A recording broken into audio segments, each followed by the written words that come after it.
was #1 last night, but for her rookie season, she's only making $76,000. I say only, but that's just in comparison to other NBA players. So she's going to be a multimillionaire. After Caitlin Clark's outrageous ticket sales were leaked, the WNBA was mercilessly exposed. Yes, 25% of ticket sales, merchandising, and TV ratings were leaked. Let that sink in. The WNBA has a gold mine in Caitlin Clark, and they're paying her like she's working the concession stand, despite the fact that she is essentially the league's walking stimulus package and makes only $76,000 annually. I know that hurts. Yeah, I think using the platform she has, that she's gained with all these followers nationally, but also globally now. There's also a chance of having $250,000 contract or addition for marketing the WNBA. I'm sure she'll get that as well. They may not have realized that Caitlin Clark is more than just a basketball player. She is a game changer, and whether the league agrees with it or not, her fans support her. The numbers and the passion she brings to the court speak for themselves, so the WNBA needs to either wake up, pay her and celebrate her, or watch her take her skills elsewhere, where we can all see who would lose. Now, word on the street is that Caitlin Clark basically made around $11 million. Changes. I think the eyeballs on this number, $76,000. Now, again, she's making much more than that. Her endorsements are into the millions. Yes, you read correctly. Caitlin Clark turned basketball into a national event last season. From sold-out arenas to skyrocketing viewership, the numbers were astounding. The Indiana Fever's home opener tickets cost $271 for the cheapest seat, more than 29 out of 30 NBA teams' openings. For comparison, Caitlin Clark's performance in a WNBA game created more buzz than the best NBA stars. A good seat at an NBA game or nose beds at a Caitlin Clark showcase may be yours for $271. Talk about priorities. I want y'all to tell me, what do y'all not like about Caitlin Clark? Is it the media coverage? Do you not like? Only the cost of the tickets, let's be clear. Clark has reportedly increased revenue for the city of Indianapolis alone by $36 million since being drafted. The city's restaurants, hotels, and other businesses are all benefiting, but Clark herself is pocketing the money. Fans are baffled as to how the league can justify paying her the same as athletes who, with all due respect, couldn't fill a high school gym given the difference in her influence. On the tickets to the Indiana Fever home opener right now, the cheapest ticket to get you into the building to see Caitlin Clark, $271. And as the tweet here says, that's more expensive than 29 of the 30 NBA teams' home opener lowest priced ticket. That's pretty impressive. I'm going to give you one more here, Ron, before I get your thoughts. A valuation expert estimates that Caitlin Clark has generated somewhere on the order of $36 million extra dollars of revenue for the city of Indianapolis. Comments like, Clark is the reason this league is still afloat, and how does she not have her own private jet by now, were among the sarcastic and shocked reactions that flooded social media when it was revealed that she is responsible for 25% of the WNBA's total revenue, one player 25%. However, the WNBA's response crickets, not to mention the TV numbers, which frequently showed more people watching Clark's games than marquee. One example of an NBA showdown is her college game, which attracted 3.2 million viewers, more than the Warriors versus Celtics clash, which drew 3 million. Yes, women's basketball did better than the NBA, but rather than applauding this historic change, several WNBA players and commentators found reasons to despise him. I mean, that's a more rational request, at least. The only problem is the WNBA, until Caitlin Clark, had no revenue. Oh, please. Caitlin Clark could walk on water, and someone would be upset that she couldn't swim. In the meantime, the league prominently displayed her face on their homepage, making the point very evident. Everyone knows that Caitlin Clark is the WNBA's meal ticket, but the league salary cap keeps her fixed at $76,000, which is hardly enough to pay rent in most cities, let alone live like the superstar she is.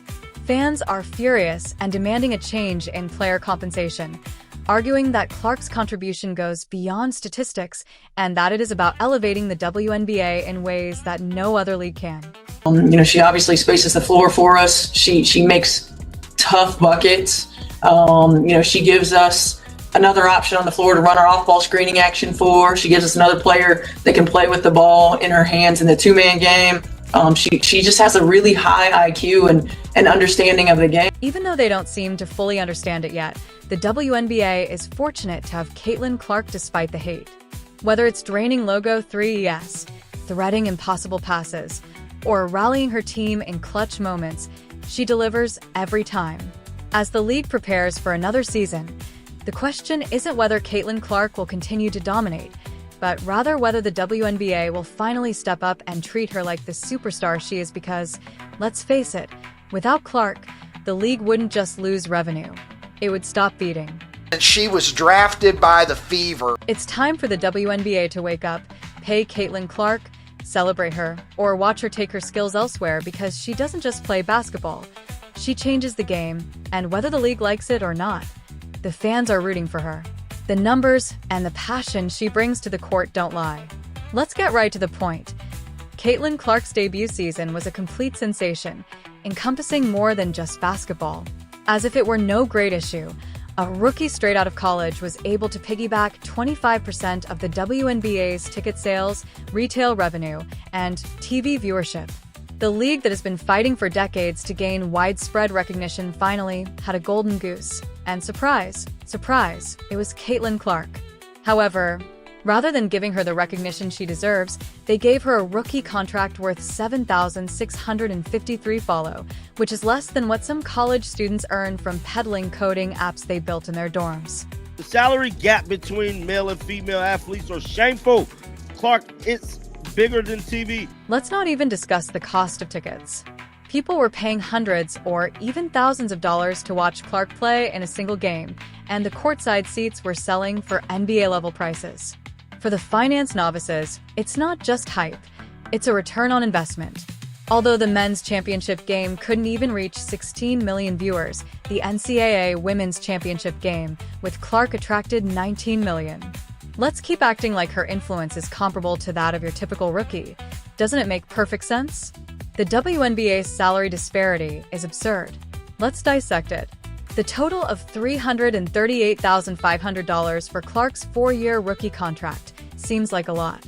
Until you realize that it's probably what LeBron James creates during commercial breaks every time he blinks.